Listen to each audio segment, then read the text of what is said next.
Everybody's just screaming and running and just trying to get away. 9 lives cut short after a mass shooting in our state. Tonight, WTOL 11 continues live coverage from Dayton as the city, state, and nation mourn. 5 years after the water crisis in our area, Toledo's news leader looking at the problem, solution, and what the state is doing to protect our water. Plus, a beautiful start to the week. Robert's tracking when we could see rain in his first alert forecast. The news at 6 starts now.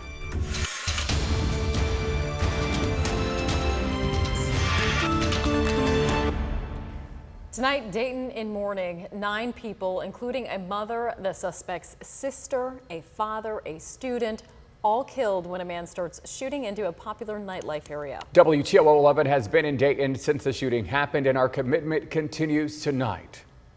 Amy Steigerwald has been in Dayton all day. Amy, a lot of people coming by to pay respects. Yeah, Christy, right now I am in Dayton's Oregon district, and I've seen all day people come and go to honor those who lost their lives in this mass shooting over this past weekend. Now, at this point, police still have yet to release a motive for this mass shooting that killed 9 people just after 1 a.m. on Sunday. The question why remaining in everyone's mind tonight, especially those here in Dayton. The Dayton Police Department says 11 victims are still in the hospital at this time. Now, earlier today at a press conference, Dayton's police chief called the weapon used in the shooting fundamentally problematic for a civilian environment. This coming after many are calling for stricter gun laws throughout the United States. Now, again, people continue to show up here outside Ned Pepper's bar to mourn those who lost their lives. Earlier today, an interfaith prayer vigil was held just outside this area. People from all faith backgrounds came together to pray and sing. Many of them are still in shock at what happened, but are also calling for unity. To show everybody else that we are in it together. We are here, whether it's a sadness or tragedy. I got a call and they said, we're going to sing at Levitt's, and I said, I've got to be there because I said, I sing peace to the world. So still a lot of questions yet to be answered here in Dayton, but it's clear that this entire community is calling for unity as many of them continue to come to the Oregon district to mourn those who lost their lives. Reporting live in Dayton tonight, Amy Steigerwald, WTOL 11. Dayton not the only deadly mass shooting from this weekend. Right now, a man being held without bond after allegedly shooting and killing 22 people in El Paso, Texas. The 21-year-old suspect posted a manifesto just before the shooting. Police say the shooter drove 10 hours to get to the specific Walmart store in El Paso. The attack now called the 8th worst mass shooting in modern American history. The American Red Cross currently low on their blood supply while the organization is not responding in reaction to this weekend's event. They say it's vital to have a supply of blood on hand for any tragedy that could occur. We're told summer is typically a slow time for donations, with people away on vacation and high schools and colleges out of season and unable to hold blood drives. The local donation center is over on Executive Parkway in West Toledo. It's open from 7 days a week. Walk-ins are accepted. The Red Cross releasing this statement late today saying in part, quote, volunteer blood donors are needed each and every day to help save lives. These tragedies illustrate that is the blood already on the shelves that helps during an emergency. So if there were to be an active shooter in our area, would you know what to do to keep yourself alive? Our Blair Caldwell is talking with Bowling Green Police right now to find out. She'll have tips to keep you safe tonight at 11. And we won't stop bringing you new developments, new reaction, and new coverage of the deadly shooting in Dayton and in El Paso. Look for constant updates on our WTOL 11 app, Facebook, and Twitter, and on WTOL.com. Let's get a check on the first alert forecast with Robert Shields. You can sort of tell it's a Monday. Beautiful weather out here. Nice little light breeze, and it's very quiet on the Maumee River in the downtown area at least. It is hot. It's 88 degrees right now. A little southwest breeze is blowing at 7 miles per hour. The dew point sits at 61. This is a very typical hot summer day. And planning your evening by 8 o'clock, the temperature will be at 85, 9 o'clock, 80 degrees. And once the sun sets, temperatures will drop back into the 70s. Here's how things are going to change into tomorrow. I'm running the clock overnight. night into Tuesday morning and midday. Scattered showers and thunderstorms will become likely very quickly tomorrow. I'll step you through this hour by hour, and I think you're going to want to have a look at late week weather. That's all coming up in my First Alert 10-day. We pause now to look back on an event that many of us will never forget. The water crisis of 2014, a toxic algal bloom contaminating the drinking water for nearly 500,000 people. Tonight, we're examining the problem, the solution, and the safety of our drinking water today. This was unfortunately a learning experience. Saturday, August 2nd, 2014. The city of Toledo has issued a do not drink water advisory. The city of Toledo put on high alert. Residents and those in surrounding communities told not to drink or use the water flowing from their faucets. It's my third time. In 3 days? In 3 days. I have to come every day. For 3 days, stores and water distribution sites were jammed with people trying to secure clean water. From bottled water to water trucked in by the National Guard, families grabbed whatever they could. The source of the problem found 3 miles from the shore of Lake Erie. A harmful algal bloom settled around the city's water intake pipe, allowing toxic microcystin to taint the water supply. As panic set in, city leaders worked to find a fix. I was with Mayor Collins in what I called the bunker. State Representative Paula Hicks Hudson was council president at the time. During the crisis, she was embedded with a team of experts who worked around the clock to figure out what went wrong. A main issue identified: there was no real standard of measuring microcystin in place. And that was part of the problem.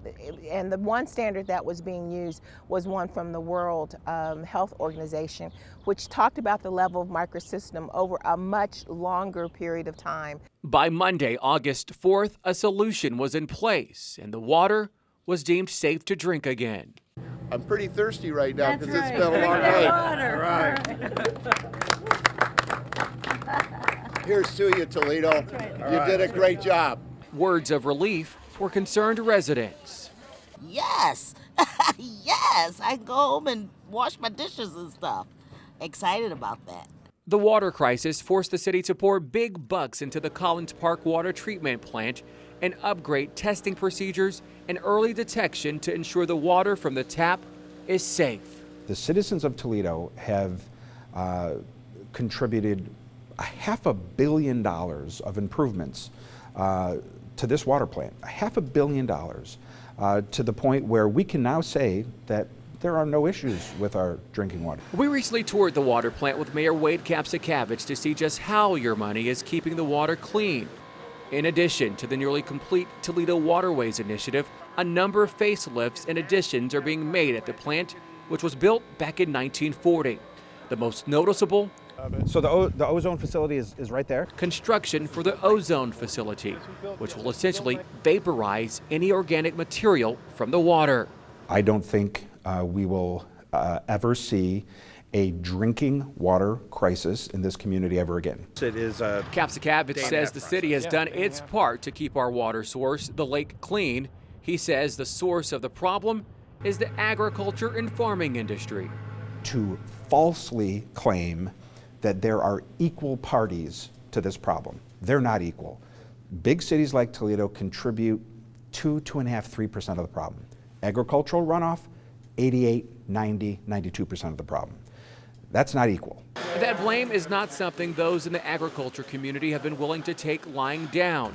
Many claim they've been working to find ways to limit their nutrient runoff into the Lake Erie watershed. And I have a surface drain going into it and field tile, and that's how I fill the pond.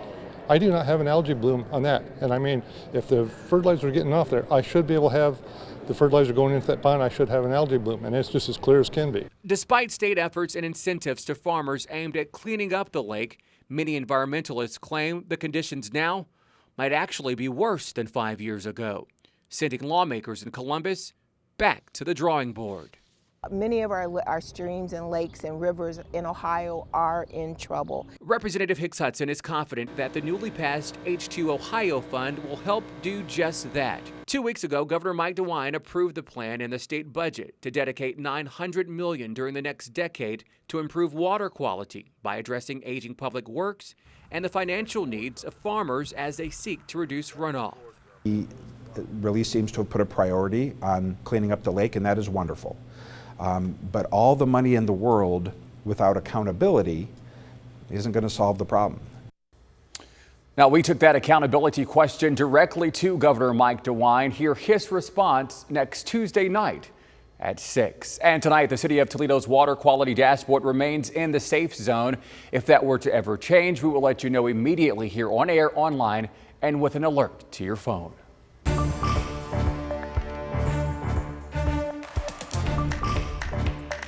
You're taking a live look at the Seneca County General Health District meeting. It's the first meeting since Sunny Farms landfill reached a $3.7 million settlement with the state. Our 11 Investigates team has been following the landfill issue for months now. Tyler Paley is at the meeting, and we'll have more tonight at 11. A heads up if you drive in downtown Toledo a lot. Some one-way streets now switching. Coming up, the city of Port Clinton finalizes their outdoor refreshment area, and it's one of the largest in our region. But taking a look at our roadways right now, those highways in much better shape. Everything is moving along. You shouldn't hit too much of a delay at all, no matter where you're headed. But we do have a new crash, this one East Toledo front and main, and there is an injury involved. That's your Contrada Law Firm First Alert Traffic.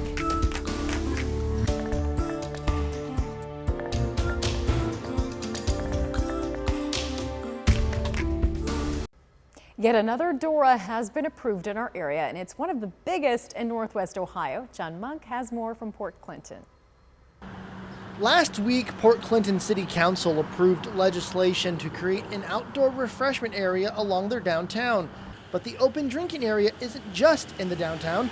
It is nearly 150 acres of space from the Lake Erie shore down to the railroad track south and stretches from Adams Street to the east to Monroe Street to the west. It also crosses the Portage River to include all of Lakeshore Drive within the city limits.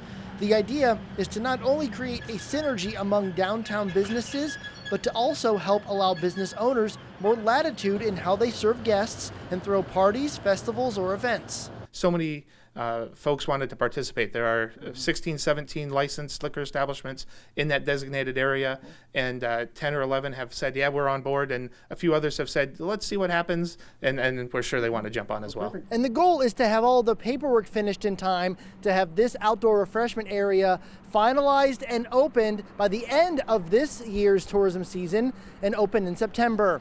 Reporting from Port Clinton, I'm John Monk, WTOL 11. More people went to visit the Ohio State Fair this year. Fair officials say more than 934,000 people visited between July 24th and August 4th. Some of the most popular spots were the animals, food, and horse rides. The fair's general manager says the weather played a big role in the high number of visitors. Next year's fair is scheduled for July 29th to August 9th. Starting Wednesday, you'll have a new place to get your groceries. Whole Foods Market on Secor Road will open. Opening day celebrations will include complimentary food and music before the store opens at 9 a.m. The first 200 customers will receive a custom Whole Foods Market Toledo reusable canvas tote bag and a savings card with a mystery value on it. Some changes to your drive around downtown Toledo. Several roads are turning from one-way to two-way streets. Those include Newton Street from Erie to St. Clair, Logan Street from St. Clair to Broadway, and St. Clair from Logan to Newton. The goal is to bring some relief to the businesses and residents living along the I-75 construction project in South Toledo. On August 17th, dozens of people will come together to walk and raise male and family wellness awareness. The African American Male Wellness Walk will take place over at Warren AME Church. It's not just a walk.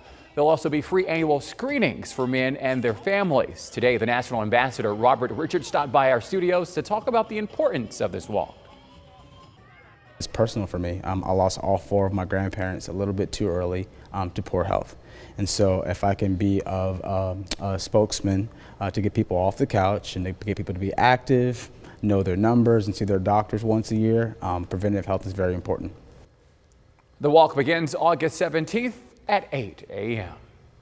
We are only just starting the week, but we're already looking ahead to the weekend. That's what we do. Yeah, Robert standing by with a preview for the weekend.